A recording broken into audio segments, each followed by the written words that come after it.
শাপলা চত্বরের শহীদ পরিবারের সদস্যদের পাশে দাঁড়াতে উদ্যোগ নিচ্ছে সরকার। এক ফেসবুক পোস্টে উপদেষ্টা আসিফ মাহমুদ সজীব ভূঁইয়া তথ্যটি নিশ্চিত করেছেন। দীর্ঘ ১২ বছর পর অবশেষে এই পরিবারগুলো পেতে যাচ্ছে সরকারি সহযোগিতা।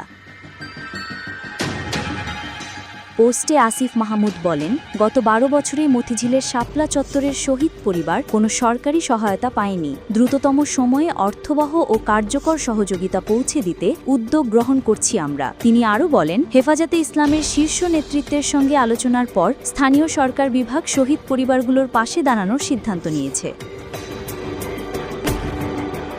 ২০১৩ সালের ৫ মে কাউমি মাদ্রাসা ভিত্তিক সংগঠন হেফাজতে ইসলাম ঢাকার শাপলা চত্বরে অবস্থান নেয়। ইসলাম বিরোধী মন্তব্য ও নারী নীতির প্রতিবাদে তারা ১৩ দফা দাবি জানায়। রাতভর ওই অবস্থানে ব্যাপক সহিংসতা ও অভিযান হয়। গুলিবর্ষণ, টিয়ার শেল, সাউন্ড গ্রেনেডে থমথমে হয়ে ওঠে পুরো মতিঝিল। অভিযোগ ছিল, আইন শৃঙ্খলা বাহিনীর সঙ্গে আওয়ামী লীগ নেতাকর্মীরাও অংশ নিয়েছিলেন অভিযানে।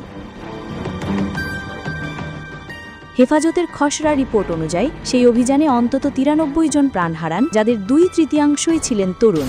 দীর্ঘ ১ দশক পেরিয়ে গেলেও তাদের পরিবার আজও তীব্র কষ্ট ও বঞ্চনায় দিন কাটাচ্ছে।